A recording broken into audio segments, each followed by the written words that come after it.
Seorang polisi makin banyak hartanya, makin banyak investasinya, nanti masuk kategori polisi rekening gendut. Kalau sudah rekening gendut diperiksa, bapak bisa lolos dari pemeriksaan dunia, tapi demi Allah tidak akan bisa lolos pemeriksaan akhirat.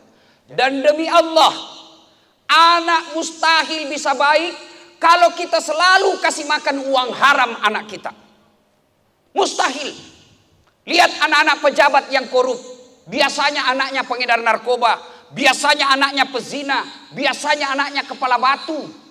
Lain dikasih tahu, lain dia lakukan. Kenapa? Hubbi aklil haram, terlalu suka makan uang haram. Demi Allah bapak-bapak polisi, bapak tidak usah cemas soal isi perutnya anak kita. Allah sudah jamin. Yang bapak cemaskan kalau dia tidak sholat. Dan Kapolres Tabes lebih gampang masuk surga dari ustadz. Kenapa bisa? Coba pak, saya ajak orang sholat, ayo sholat jamaah, ayo sholat jamaah. Tidak ada yang datang pak. Tapi coba kalau Kapolres Tabes pak, sholat jamaah di masjid. Assalamualaikum warahmatullah, assalamualaikum warahmatullah. Langsung Kapolres Tabes, mana ini sekasat lantas. Tidak pernah juga saya dapat salat berjamaah. Langsung ajudan telepon kasat lantas, pak dicari kok Kapolres Tabes. Besok belum azan sudah ada di masjid pak. Itulah hebatnya kalau bapak punya polisi. Nah, kalah kami ulama pak, gampang masuk surganya ya. Kapolres ya pak kasat lantas aman terkendali pak, aman terkendali pak. Tuh, bapak ibu saudara-saudara sekalian, yang kedua yang ingin saya sampaikan, kenapa sih selalu kita ajak seperti kata Kapolres Tabes tadi, ayo mari bersyukur, ayo mari bersyukur. Kenapa Ustadz bersyukur? Saya kasih contoh, ada di situ anggota, apa namanya pak? Kalau 3 balok-balok. AKP, Ajun Komisaris Polisi. Bapak mau langsung dikasih pangkat menjadi kompol, 1 bunga. Mau pak? Mau. Tapi begitu bapak salah jadi kompol, langsung kena serangan jantung, stroke. Mana yang mau tadi? Mana yang mau? Ayo. Mana bisa pak? Tidak mau. Pasti kita bilang, biarlah AKP saja saya, yang penting sehat walafiat. Daripada saya AKBP, tapi saya stroke, jalannya gini. Berarti nikmat terbesar buat kita semua bukan pangkat dan kekuasaan, tapi apa? Fi ahsani takwim, ini badan kita yang sehat. Maka syukuri. Cara mensyukurinya, jadilah polisi yang baik. Jadi polisi yang baik, bapak sudah tahu semua kan tugas-tugas polisi. Aman pak, kalau polisi baik, aman Republik Indonesia. Maka bersyukur. Syukur kita kesehatan. Biar bapak tinggi pangkat. Tapi kalau sudah sakit pak, tidak ada lagi. Ini bapak-bapak polisi, para intel. Apa yang bapak perlu syukuri sebagai intel? Intel pak, apa? Apa pak? Apa? Telinga dan mata. Kalau telinganya bapak budek, mana bisa lagi bapak tahu? Kalau matanya sudah tidak bisa melihat dengan baik, mana bisa lagi bekerja dengan baik?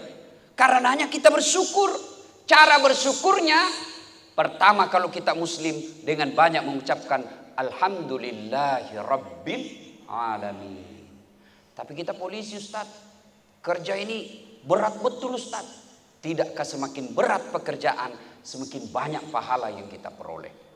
Tentu sebagai polisi, selain sebagai tugas sebagai pribadi yang punya anak, punya istri, punya keluarga, juga kita punya tanggung jawab melindungi, mengayomi, dan melayani masyarakat. Berarti makin banyak kegiatannya, makin banyak susahnya, makin banyak nilai-nilai keutamaan yang didapat.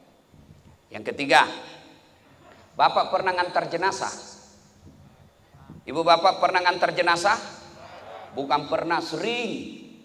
3 yang mengantar orang pak kalau meninggal. Ini perlu bapak-bapak polisi tahu nih. 3 yang mengantar kita. 1, harta. Demi Allah harta. Begitu sampai bapak dikubur, kembali itu harta. Tidak mentang-mentang dia kaya, pakainya sepatunya yang harga 5 juta dia pakai, masuk ke kubur. Tidak. Apa yang harta yang kita bawa? Paling apa pak? Paling apa?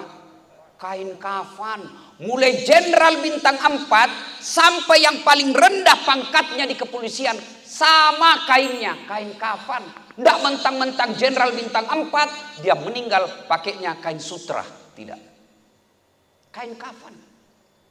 Parfum. Parfum apa yang kita pakai kalau meninggal, Pak? Kapur barus. Bulgari hilang semua. Tidak boleh Bapak pakai kapur barus. Yang kedua, mengantar kita. Apa itu? Keluarga. Meskipun keluarga nih ibu-ibu nih. Bu-ibu, meskipun waktu digombal suaminya berkata, kemanapun kau pergi aku akan mengikutimu. Laut kan kudaki, lautan ku seberangi, masjid kau lewati. Ya kan biasa gombal-gombal begitu. Begitu meninggal Bu, apa suami mau masuk? Enggak. Nih bapak-bapak, kalau meninggal, apa istri mau masuk ke kubur? Enggak, paling sampai pingsan. Begitu cintanya istri, kalau meninggal suaminya, banyak ibu-ibu meninggal suaminya, saya lihat pingsan Bu. Pingsan ini istrinya. Begitu cintanya sama suami. Tapi sampai sekarang ini Pak Kapolres Tabes, belum pernah saya lihat bapak-bapak ada yang pingsan karena meninggal istrinya. Tidak pernah saya lihat Pak. Bapak pernah lihat? Oh, ada kawan saya di Makassar, meninggal istrinya Pak, bengkak matanya menangis. Teman saya haji, begitu cintanya sama istrinya. Ustaz, rasanya hidup saya ini tidak bisa lagi saya lanjutkan. Ini istri saya bagus sekali Ustaz. Saya bilang hebat juga ini Bapak. Biasanya kita kan paling menang. Ini Pak sampai bengkak matanya.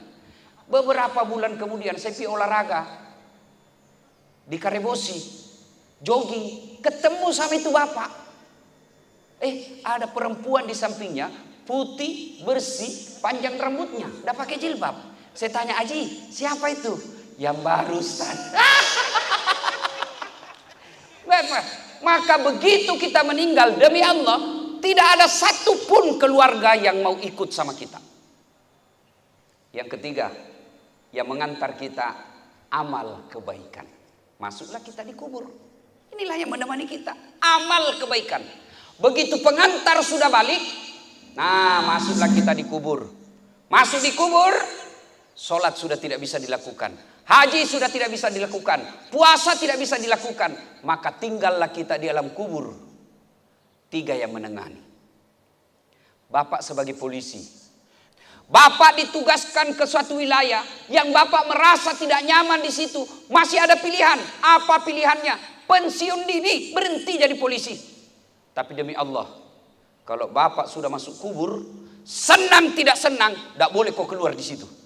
Tidak enak deh kubur, keluar lagi. Begitu Bapak keluar, satu kota Semarang lari menjauhi Bapak. Nah sekarang kalau sudah masuk, apa yang bisa menolong kita dalam kubur? 1, kata Nabi, anak yang soleh dan soleha. Ini ibu-ibu nih, yang banyak emasnya. Bu-ibu, ibu Polwan, begitu ibu meninggal kira-kira siapa yang pakai jam Rolexnya ibu? Siapa yang pakai cincin berliannya ibu? Siapa? Anak, bukan. Istri kedua Bu. Pasti suami kawin lagi toh. Iyalah. Saya pernah dengar mamanya istri saya di rumah dengar ini ceramah saya langsung, berarti Ustadz nanti kalau saya meninggal Ustadz kawin lagi. Ya pastilah. Masa kita mau menjomblo fisabilillah? Tidak mungkin. Iya. Maka ibu-ibu yang bisa mendoakan kita anak yang soleh dan soleha. Pak, Bapak tidak usah malu kalau anak tidak lulus akpol. Bapak tidak usah minder kalau anak sarjana tidak punya pekerjaan sampai sekarang. Tapi demi Allah, gelisah dan malulah kalau Bapak punya anak tidak pernah kita lihat pegang Quran. Tidak pernah kita lihat datang berjamaah di masjid. Demi Allah, pangkat jabatan Bapak ini pasti hilang. Pasti hilang. Nih Pak Kapolres Tabes, sekarang Kombes Irwan Anwar, komisaris besar polisi. Oke, jadi bintang, naik bintang 2, naik bintang 3, naik bintang 4, mustahil jadi bintang 5. Pasti pensiun. Pasti pensiun. Begitu pensiun, semua fasilitas negara kita tinggalkan. Dan siapa yang bisa menolong kita? Anak. Maka didik anak kita Pak. Anak yang bagus, bukanlah yang tinggi sekolahnya tapi tidak tahu agama. Dan demi Allah, anak mustahil bisa baik kalau kita selalu kasih makan uang haram anak kita. Mustahil. Lihat anak-anak pejabat yang korup. Biasanya anaknya pengedar narkoba. Biasanya anaknya pezina. Biasanya anaknya kepala batu.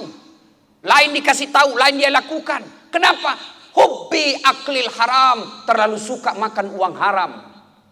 Demi Allah bapak-bapak polisi, bapak tidak usah cemas soal isi perutnya anak kita. Allah sudah jamin. Yang bapak cemaskan kalau dia tidak sholat. Bapak sudah tidak cemas soal isi perut. Demi Allah di Semarang ini, ada enggak anak polisi yang mati kelaparan? Ada anak polisi yang mati kelaparan? Tidak ada. Tapi saya khawatir kalau anak kita mati karena balapan, mati karena narkoba, mati karena kerusuhan, masuk pengeroyokan. Perut pak, jangankan anak bapak, bapak seorang polisi yang jelas ada gaji bulanannya, cicak aja enggak ada gajinya, hidup pak. Tahu cicak pak? Apa dia makan itu cicak? Nyamuk. Masuk akal enggak? Satu terbang, satu cuma di dinding. Mana bisa? Di mana ketemunya? Satu terbang, satu cuma rayap di dinding. Tapi apa kata lagu? Cicak-cicak di dinding, diam-diam merayap, datang seekor nyamuk. Nyamuk yang datang pak. Tidak dikatakan cicak lompat ke nyamuk. Wah patah-patah kasihan itu cicak pak. Allah sudah atur rezeki. Jadi bapak syukuri gajinya bapak. Tidak usah cemas soal rezeki. Allah yang ngatur. Seorang polisi makin banyak hartanya, makin banyak investasinya, nanti masuk kategori polisi rekening gendut. Kalau sudah rekening gendut diperiksa, bapak bisa lolos dari pemeriksaan dunia, tapi demi Allah tidak akan bisa lolos pemeriksaan akhirat. Jadi yang terpenting, jadikan anak kita anak yang soleh dan soleha. Yang kedua, begitu bapak masuk ke kubur, apa yang bisa menyelamatkan kita? Yang kedua adalah sedekah. Sedekah pak. Sedekah yang bermanfaat. Apakah sedekah polisi seharusnya bangun masjid? Tidak selamanya sedekah itu materi. Lalu apa sedekahnya polisi? Jadilah polisi yang presisi. Jadilah polisi pengayom pelindung masyarakat. Sedekahnya ulama, sedekahnya ustadz, ilmu. Sedekahnya bapak, ayo mengayomi masyarakat. Bapak 30 tahun jadi polisi, melindungi, melayani, mengayomi masyarakat. 30 tahun akan menjadi kebaikan buat bapak. Dan yang ketiga, yang bisa menyelamatkan kita ketika sudah dalam kubur, ilmu yang bermanfaat. Luar biasa. Saya tadi dibawa ruangan apa tadi itu? Ruang presisi. Itu. Hebat. Kalau itu diawalkan Pak Komisaris, dan itu bisa mewujudkan ketentraman kota Semarang, Bapak sudah dapat amal jariah yang luar biasa. Amal jariah itu artinya apa Ustaz? Semakin lama berkembang, terus berkembang ilmu-ilmu yang kita sebarkan itu, maka insya Allah meskipun Bapak sudah jadi tulang belulang, meskipun daging Bapak sudah hancur, amal Bapak masih mengalir. Nah ibu bapak saudara-saudara sekalian, dan pada akhirnya, karena sudah berjemur ini di belakang, kasihan saya pak. Ya, tapi pak ingat, kalau dakwah seperti ini pak, makin banyak panasnya bapak, tentu beda pahalanya di depan ini. Iya pak, makin beda pak. Nggak usah juga bapak yang di depan itu ke belakang, nggak usah pak. Itu namanya beleng-beleng. Yuk bapak saudara.